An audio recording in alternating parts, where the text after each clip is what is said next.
Crime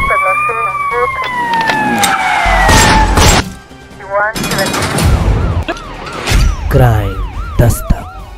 नमस्कार, आप देख रहे हैं पंजाब केसरी। मैं हूं आपके साथ गीतांजलि जादौन। क्राइम दस्तक में आपका स्वागत है। क्या आप जानते हैं कि कोर्ट में मौजूद हर कैदी को उसके रिलीजन के हिसाब से शपथ दिलाई जाती है। आपको बता दें कि अगर वो मुस्लिम है तो कुरान, हिंदू है तो गीता और क्रिश्चियन है तो बाइबल। इसका मतलब ये होता है कि अदालत और कानून ये मानकर चलता है कि सामने वाला जिस धर्म, जिस मजहब और जिस रिलीजन को मानकर चल रहा है वो उस पवित्र पाक किताब पर हाथ रखकर झूठ नहीं बोलेगा। यानी कि कानून भी ये मानता है कि भगवान, अल्लाह, जीसस ये सब हैं। लेकिन अब सवाल ये उठता है कि अगर भगवान है, जीसस है, अल्लाह है, अच्छाइयां इस दुनिया में है, तो क्या शैतानी शक्ति भी इस दुनिया में है या नहीं?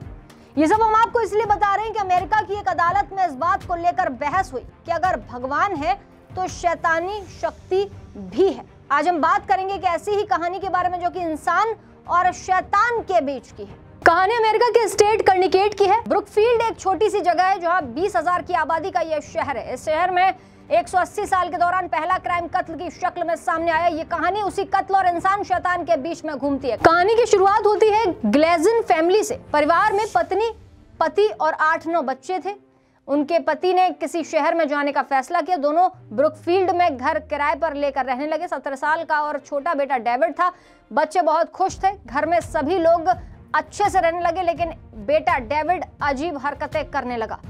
बड़े बड़े बाल का एक इंसान उसको दिखने लगा और वो कहने लगा कि यहाँ से चले जाओ, जिसके बाद सभी हैरान रह गए। घर वालों ने डेविड की बात को इग्नोर किया। घर में सामान की शिफ्टिंग कर दी गई। डेविड फिर चीखने चिल्लाने लगा। रातों को चीखता था। काफी समझाने के बाद भी डेविड नहीं माना तो माता पिता उसे डॉक्टर के पास ले गए। डॉक्टर ने कहा कि उसे कोई बीमारी नहीं है। अचानक डेविड रातों को लैटिन बोलने लगा। जब उसे लैटिन कभी सिखाई नहीं गई, वो बोलने लगा, बीमार रहने लगा, इंग्लिश बोलने लगा, फिर नॉर्मल हो जाता था।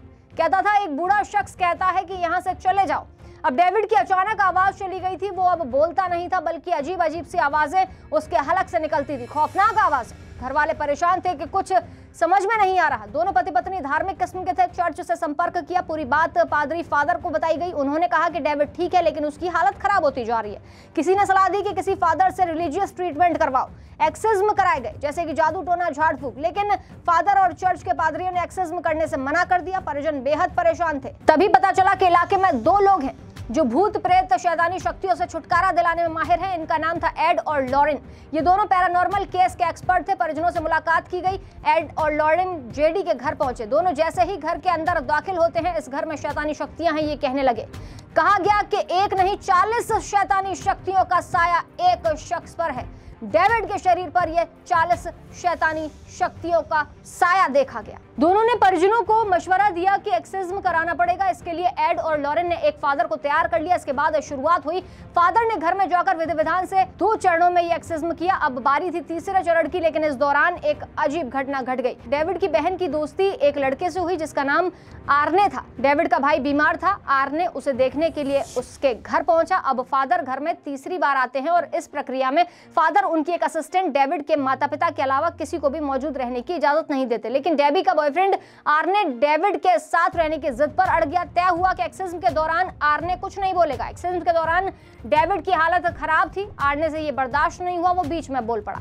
आर्ने ने चीखते हुए कहा कि शैतानी शक्तियों, सुनो, बच्चे के शरीर को छोड़ दो और चाहो तो मेरा शरीर ले लो। इतना ही नहीं, अगले दिन डेविड की तबीयत ठीक होने लगी और वो बीच में बोल पड़ा। आर्ने ने चीखते हुए कहा कि शैतानी शक्तियों, सुनो, बच्चे के शरीर को छोड़ दो, अगर चाहो तो मेरे शरीर को ले सकती हो। इतना होना था कि अगले दिन डेविड की तबीयत ठीक होने लगी और एड और लॉरेन से मदद मांगी गई कि किसी भी तरह से फादर की मदद लेने से उन्होंने इनकार कर दिया। अब बहन के बॉयफ्रेंड की तबीयत खराब होने लगी। दरअसल आर्ने पर नजर रखना शुरू किया गया। जानकारी पुलिस को दी गई। पुलिस वाले शैतानी शक्तियों की बात को लेकर मजाक बनाते रहे। इस दौरान आर्ने की तबीयत खराब होती जा रही थी। 16 फरवरी 1981 को डेबी को नौकरी मिल गई। जानवरों के सलून में नौकरी लगी। आर्ने ने कहा कि मैं भी पहले दिन तुम्हारे सलून चलता हूँ, शाम में पार्टी करेंगे। रास्ते में डेबी का घर पड़ता था, लिहाजा उसके माता पिता से मिलने की बात कही गई। दोनों उसी घर में गए जहाँ डेबी के माता पिता रहते थे। सभी परिजन साथ में सलून पहुंचे। वहां जाने के बाद सलून मालिक ने सबका स्वागत किया। एलन ने पूरे परिवार को लंच कराया। इस दौरान परिजनों को शक हुआ कि एलन डेबी की बहन मैरी को घूर रहा था। आर्ने ने यह सब दूर खड़े होकर देखा। उसने गुस्से में एलन पर हमला बोल दिया और एलन को 5 बार चाकू मारकर मौत के घाट उतार दिया और वहां से भाग गया।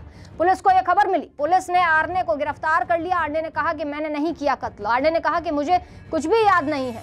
एडो लॉरेन ने पुलिस को कहा कि हमने कहा था कि आप नजर रखें। शहर में लोग हैरान थे क्योंकि 180 साल के दौरान ये पहली मर्डर की हत्या हुई। पुलिस भी हैरान थी। अब आर्ने को कोर्ट में पेश किया गया। बचाव पक्ष में यह कहा गया कि कत्ल आर्ने ने नहीं बल्कि शैतानी शक्तियों ने किया। शैतानी शक्तियों ने कत्ल करवाया आर्ने के हाथ से, चाकू चलवाया शैतानी शक्तियों ने। जज भी ये सुनकर परेशान हो गए। जज बोले गॉड की बात तो समझ आती है लेकिन शैतानी शक्तियां, ये कैसी अजीब बात है। एड और लॉरेन की रिपोर्ट में फादर एक्सिज्म की रिपोर्ट रखी गई। जज ने मानने को इनकार कर दिया कि शैतानी शक्तियों ने ये कत्ल किया है। वकीलों ने अब पैतरा बदलते हुए कहा कि आत्मरक्षा में यह हत्या की गई। अदालत ने माना कि आर्ने ने कत्ल किया है, लिहाजा 10 साल की सजा उसे दी गई। 1986 में जेल से जब बाहर वो आया तो उन्होंने और डेबी ने शादी की। 2007 का साल आ गया जब डेबी और उसके परिजन कोर्ट में एड और लॉरेन के खिलाफ केस करते हैं। केस में कहा गया कि दोनों, एड और लॉरेन, ने उनकी कहानियों का गलत इस्तेमाल किया। दोनों ने इस किस्से से पैसे कमाए।